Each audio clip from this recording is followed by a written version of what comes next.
तो hey everyone, welcome to our channel. तो अपने C++ बिगनर सीरीज़ को कंटिन्यू करते हुए लास्ट वीडियो में हम लोगों ने देखा था इनहेरिटेंस के बारे में। लास्ट कुछ वीडियो में देख रहे थे इनहेरिटेंस के बारे में। तो ये वन ऑफ द प्रॉपर्टीज़ है ऑब्जेक्ट ओरिएंटेड या कैरेक्टरिस्टिक है ऑब्जेक्ट ओरिएंटेड प्रोग्रामिंग लैंग्वेज का। तो आज हम लोग देखेंगे स्टैटिक मेंबर्स के बारे में कि एक तो होते हैं नॉर्मल मेंबर्स, क्लास में मेंबर्स हो गए आपके मेंबर फंक्शंस और डेटा मेंबर, और एक होते हैं स्टैटिक मेंबर्स क्लास में, लाइक स्टैटिक डेटा मेंबर्स और स्टैटिक मेंबर फंक्शंस। तो उनके बारे में जानेंगे आज के वीडियो में। देखते हैं क्या है। तो स्टार्ट करते हैं स्टैटिक डेटा मेंबर से। डिक्लेयर्ड यूजिंग स्टैटिक कीवर्ड, मतलब स्टैटिक कीवर्ड होगा साथ में डिक्लेरेशन के टाइम में। They last till the life time of the program, जब तक प्रोग्राम एग्जिस्ट कर रहा है, जब तक प्रोग्राम रन हो रहा है, तब तक इनका लाइफ टाइम रहता है। जनरली हमारे बाकी सारे डेटा मेंबर्स का क्या होता है, जैसे हमने एक फंक्शन डिफाइन किया है void count, ठीक है। इसमें एक मेंबर बनाया int n is equal to 0 n plus plus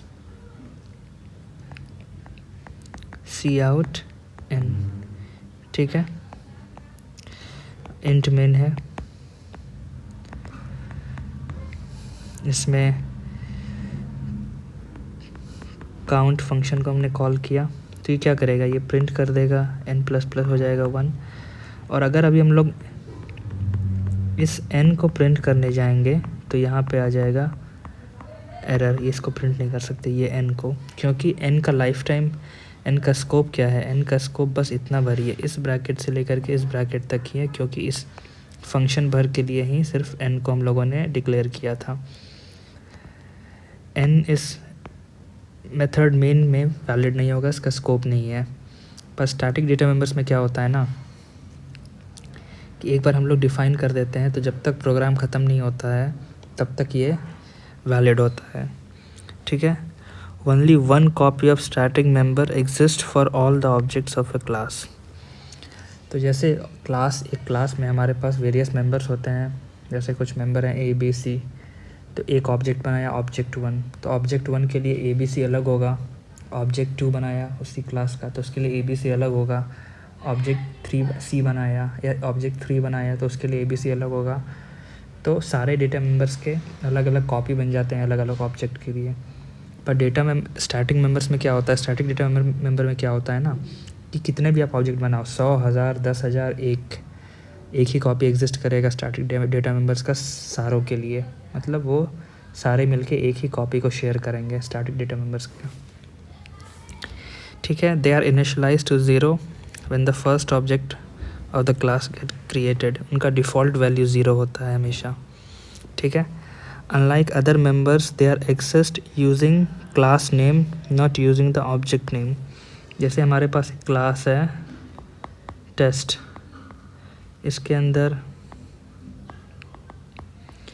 अंदर हमने बनाया है एक मेंबर ए और एक बनाया एक स्टैटिक मेंबर हम लोगों ने बनाया static int B, static keyword के साथ डिफाइन करते हैं, ठीक है। फिर इसका एक ऑब्जेक्ट बनाया इंट मेन में टेस्ट टी, ठीक है। तो अब अगर हमें ये ए को एक्सेस करना है तो कैसे एक्सेस कर लेंगे, टी डॉट ए करके, ठीक है। इसमें कुछ भी 10 डाल देंगे। और अगर इस बी को एक्सेस करना है तो पहला बात तो ये याद रखना है कि बी हमारा एक स्टैटिक मेंबर है। स्टैटिक मेंबर के लिए कि मैंने क्या बताया था कि कितने भी ऑब्जेक्ट बना लेंगे, जैसे मान लीजिए यहाँ पे हम लोगों ने ऑब्जेक्ट बना लिया T1, एक और बना दिया T2, ठीक है। तो T1 डॉट ए कर दिया 10, T2 डॉट ए कर दिया 20। तो मैंने क्या बताया था, कितना भी ऑब्जेक्ट बना लो सारे एक ही स्टैटिक डेटा मेंबर शेयर करेंगे। तो T1 T2 के लिए एक ही डेटा मेंबर एग्जिस्ट करेगा, इसीलिए हम लोग इसी कारण से t1.b या t2.b नहीं कर सकते हैं, क्योंकि ये b जो है ये सिर्फ t1 का नहीं है, ये b जो है सिर्फ t2 का नहीं है, ये सारे ऑब्जेक्ट का है टेस्ट क्लास को जो बिलोंग करते हैं। तो इसीलिए हम लोगों को अगर एक्सेस करना है स्टैटिक मेंबर्स तो हम लोग क्लास के नाम यूज़ करेंगे, ऑब्जेक्ट का नाम नहीं। कैसे होगा? टेस्ट क्लास का नाम विथ स्कोप रेजोल्यूशन ऑपरेटर, फिर मेंबर का नाम, स्टैटिक मेंबर का नाम, और फिर इसके साथ जो भी करना है आप इनिशियलाइज़ कीजिए या इसको कहीं यूज़ कीजिए। तो क्लास के साथ यूज़ होता है, unlike normal members, data members जो कि ऑब्जेक्ट के साथ यूज़ होता है। ठीक है, ये कुछ पॉइंट्स हो गए data members, static data members के। फिर से देख लेते हैं एक बार ऊपर से। स्टैटिक कीवर्ड होगा जब भी डिक्लेयर करने जाएंगे। Life time, life long exist करते हैं, सिर्फ एक ही कॉपी एग्जिस्ट करेगा सारे ऑब्जेक्ट्स के लिए। इनिशियल डिफ़ॉल्ट वैल्यू 0 होता है। बाकी डेटा मेंबर्स की तरह इसको ऑब्जेक्ट नेम से नहीं क्लास नेम से एक्सेस कर सकते हैं। तो ये तो हो गया हमारा स्टैटिक डेटा मेंबर। फिर स्टैटिक मेंबर फंक्शन भी होता है। इसमें क्या है? Have only access to other static members of the class. तो अगर हमारे पास क्लास में एक स्टैटिक डेटा मेंबर पहले से, जैसे इंट बी है, तो स्टैटिक मेंबर फंक्शन जो है बाकी डेटा मेंबर्स को एक्सेस नहीं कर पाएगा जो नॉर्मल वाले हैं। जैसे ये इंट ए है, इसको एक्सेस नहीं कर पाएगा, सिर्फ उन्हीं डेटा मेंबर्स को या उन्हीं मेंबर्स को एक्सेस कर पाएगा जो कि स्टैटिक मेंबर्स हैं। नॉर्मल मेंबर्स को एक्सेस नहीं कर पाएगा स्टैटिक मेंबर फंक्शन। ठीक है, again similar to data members, static data members, only one copy of static member exist for all objects of the class. कितने भी ऑब्जेक्ट बना लो, 1, 2, 10, 1000, 100, सारे डेटा मेंबर्स के लिए एक ही copy of static member function exist करेगा सारे ऑब्जेक्ट्स के लिए। फिर similar to data members, unlike other members they are accessed using class name not object name. Class name से एक्सेस किया जा सकता है, नॉर्मल मेंबर की तरह नहीं, ऑब्जेक्ट नेम से नहीं कर सकते हैं एक्सेस। तो एग्जांपल देखते हैं इसका। एक हमारे पास क्लास है टेस्ट नाम का, फिर हम लोग एक्सेस स्पेसिफाई कर रहे हैं प्राइवेट। इस वीडियो के पहले तक हम लोग सिर्फ पब्लिक को यूज़ कर रहे थे, इस वीडियो में प्राइवेट हम लोग पहली बार यूज़ कर रहे हैं, तो इसमें प्राइवेट भी देख लेंगे कैसे डिफरेंट है पब्लिक से। ठीक है, तो एक्सेस स्पेसिफाई किया हम लोगों ने प्राइवेट, और ये दोनों मेंबर्स जो हैं इनको प्राइवेट बना दिया, ये दोनों डेटा मेंबर्स को। एक है नम, एक है स्टैटिक इंट काउंट। तो ये वाला जो मेंबर है ये हमारा स्टैटिक मेंबर है और ये एक प्राइवेट है। ठीक है, फिर नेक्स्ट एक्सेस स्पेसिफायर हम लोगों ने पब्लिक स्पेसिफाई किया। इसमें हम लोग एक कंस्ट्रक्टर बना रहे हैं। ये कौन सा कंस्ट्रक्टर हो जाएगा? इसके पैरामीटर में कुछ हम लोगों ने भेज रहे हैं, तो ये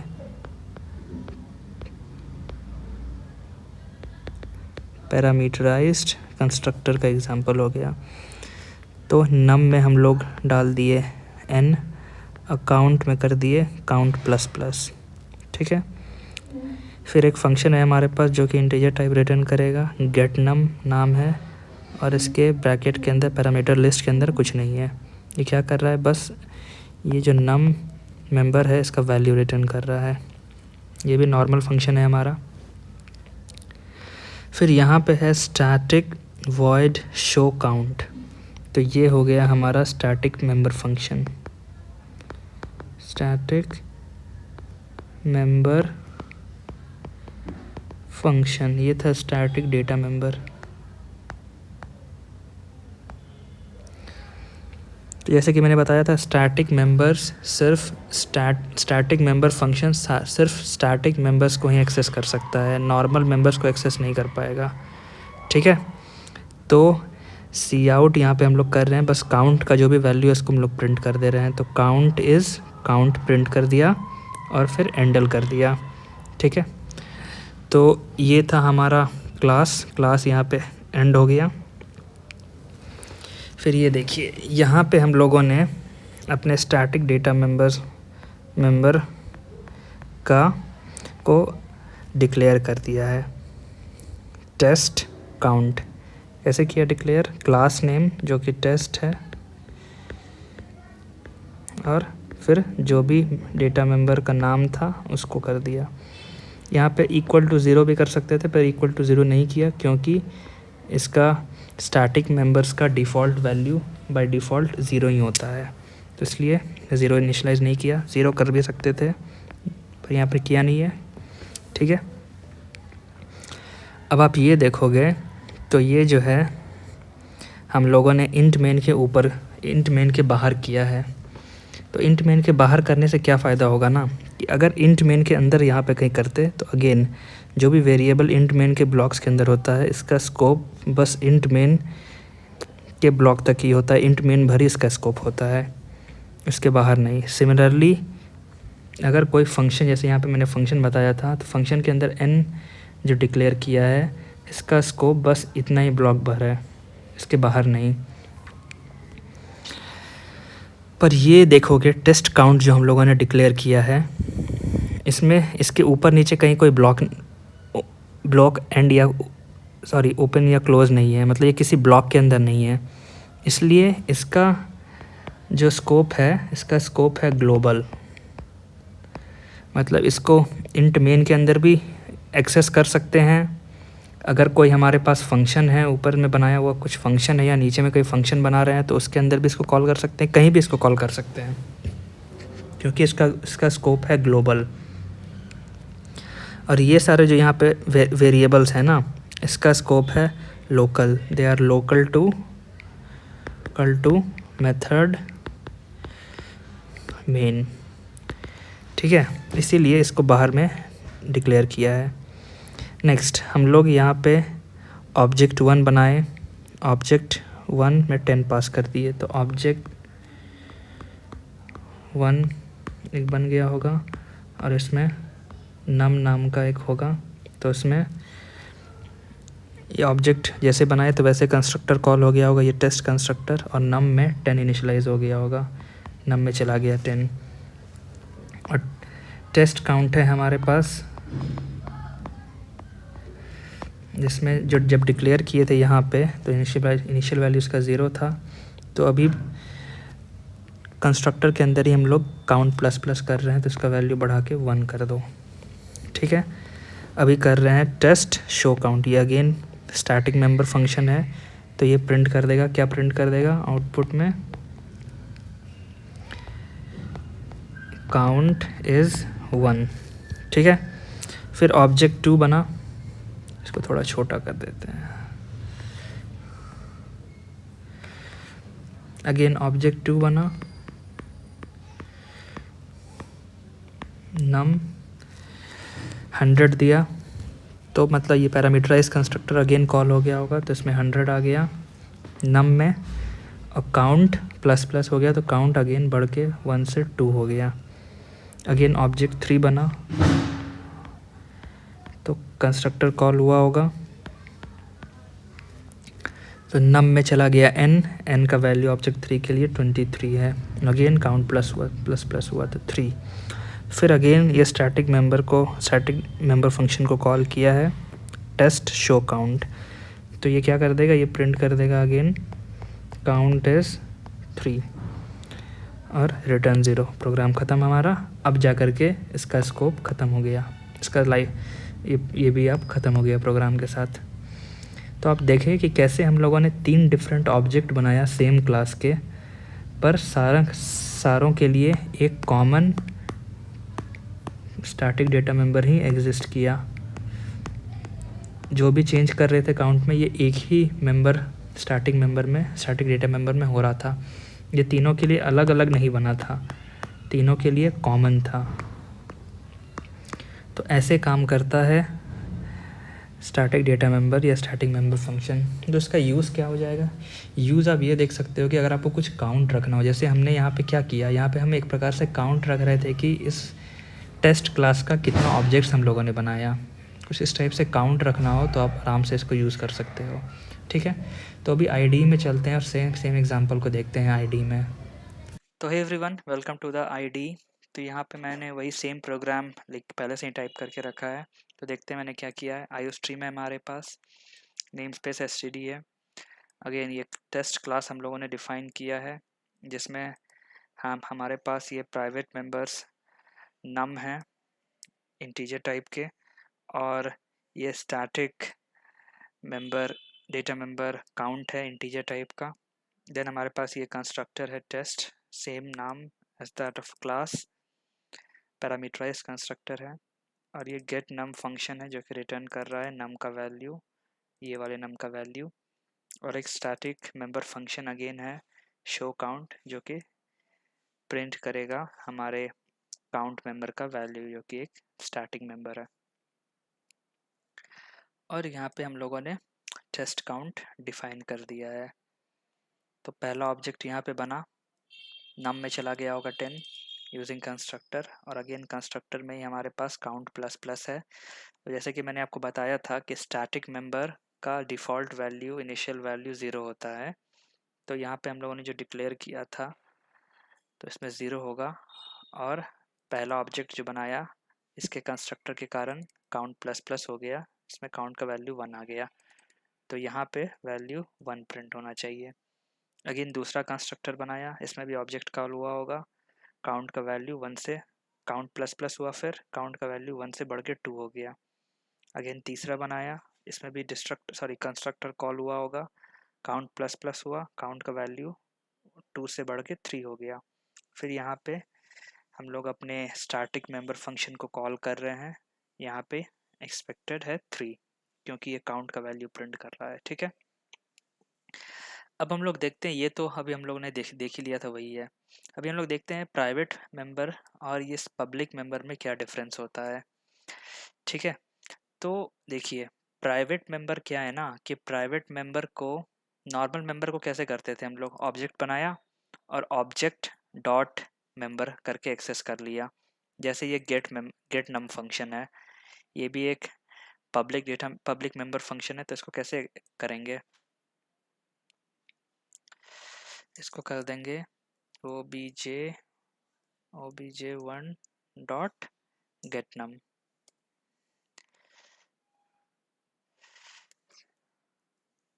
ठीक है, ये हमें प्रिंट करके दे देगा। इसे हम एक्सेस ऑब्जेक्ट से इसलिए कर पा रहे हैं क्योंकि ये एक पब्लिक मेंबर फंक्शन है। हम लोग अपने प्राइवेट मेंबर फंक्शन को, जो कि नम है इस केस में, इसको हम लोग एक्सेस नहीं कर सकते हैं टेस्ट क्लास के ऑब्जेक्ट से, तो ये मेन डिफरेंस है।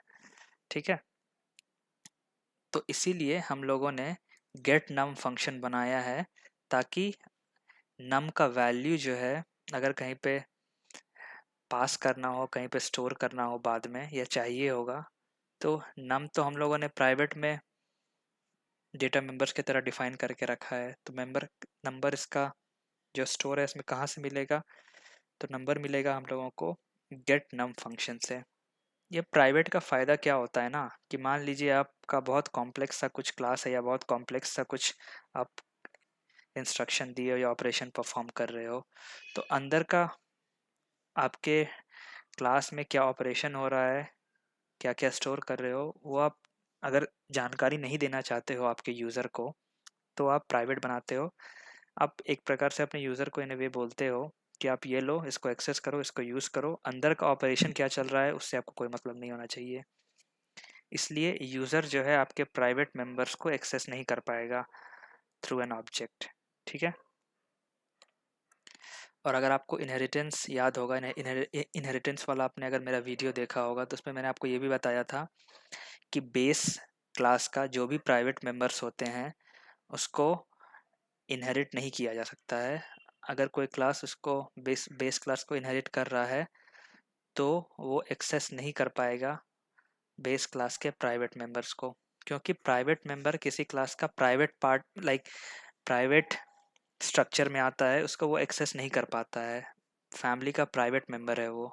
ठीक है, पब्लिक मेंबर्स को आराम से सब लोग एक्सेस कर सकते हैं, पर प्राइवेट को नहीं कर सकते हैं। इसीलिए तो ये मेन डिफरेंस है पब्लिक और प्राइवेट में। ठीक है, एक और एक्सेस स्पेसिफायर आता है जिसका नाम है प्रोटेक्टेड, उसको हम लोग किसी और वीडियो में देखेंगे, जब फ्रेंड फंक्शन समझ रहे होंगे तो उसको हम लोग उस टाइम देख लेंगे। तो अभी इसको रन करते हैं। ये देखिए काउंट इज़ 1 जो एक्सपेक्टेड था, काउंट इज़ 3, फिर लास्ट में हमने जो फंक्शन प्रिंट किया था ऑब्जेक्ट वन डॉट गेट नम, तो ये आ गया। अभी क्या करते हैं ना, हम लोग एक बार कोशिश करते हैं प्राइवेट मेंबर को एक्सेस करने का, देखते हैं क्या आता है output. obj1 dot num is equal to 10 कर देते हैं, ठीक है। उसको सेव किया और क्या देखिए क्या आया लाइन 7 में कि int test num is private. यहाँ पे देखिए पूरा नाम दिया है, जो एरर में पूरा नाम आया, मैसेज में पूरा नाम आया नम का, सिर्फ नम नहीं, क्योंकि नम से कैसे चलेगा पता कौन सा नम। मान लीजिए हम लोगों ने मल्टीपल जगह नम यूज़ किया हो या मल्टीपल क्लास डिक्लेयर किया हो, उसके अंदर सारे के अंदर नम हो, तो इसलिए उसने पूरा नाम लिखा है इंट टेस्ट, क्लास का नाम कौन से क्लास को बिलोंग कर रहा है, followed by scope resolution operator आप देखोगे, फिर डेटा मेंबर या मेंबर फंक्शन जो भी है। इस केस में, हमारे केस में डेटा मेंबर नम है, कि बोल रहा है कि वो प्राइवेट है, इसलिए आप उसको एक्सेस नहीं कर सकते हो ऑब्जेक्ट के थ्रू। तो इसको कौन एक्सेस कर सकता है? प्राइवेट मेंबर्स को सिर्फ क्लास के ही मेंबर्स एक्सेस कर सकते हैं। जैसे हमने एक फंक्शन बनाया, ये भी मेंबर है, टेस्ट क्लास का ही ये मेंबर है, तो इसको ये आराम से एक्सेस कर सकता है। या फिर कोई और अगर हम लोगों ने मेंबर बनाया होता, वो भी एक्सेस कर पाता। तो सारे क्लास के जो सारे मेंबर्स होते हैं, सारे डेटा मेंबर्स और मेंबर फंक्शन, वो एक दूसरे को एक्सेस कर सकते हैं, चाहे वो कोई प्राइवेट हो, पब्लिक हो, प्रोटेक्टेड हो, उससे कोई मतलब नहीं है। पर क्लास के बाहर आप उसको अगर एक्सेस करना चाहोगे प्राइवेट मेंबर्स को, तो नहीं कर पाओगे। तो ये डिफरेंस है, ठीक है। तो इस वीडियो में इतना ही रखते हैं। अगर आपको कोई भी डाउट हो वीडियो से रिलेटेड या कोई भी फीडबैक देना हो, तो आप कमेंट सेक्शन का यूज़ कीजिए। और अगर आपको वीडियो पसंद आई हो तो आप लाइक बटन को प्रेस कर लीजिए, और बेल आइकन और सब्सक्राइब बटन को भी प्रेस कर लीजिए, ताकि आपको रेगुलर नोटिफिकेशंस और अपडेट्स मिलती रहें जब भी मैं कोई नया वीडियो डालूँ। तो thank you everyone, will meet in the next video.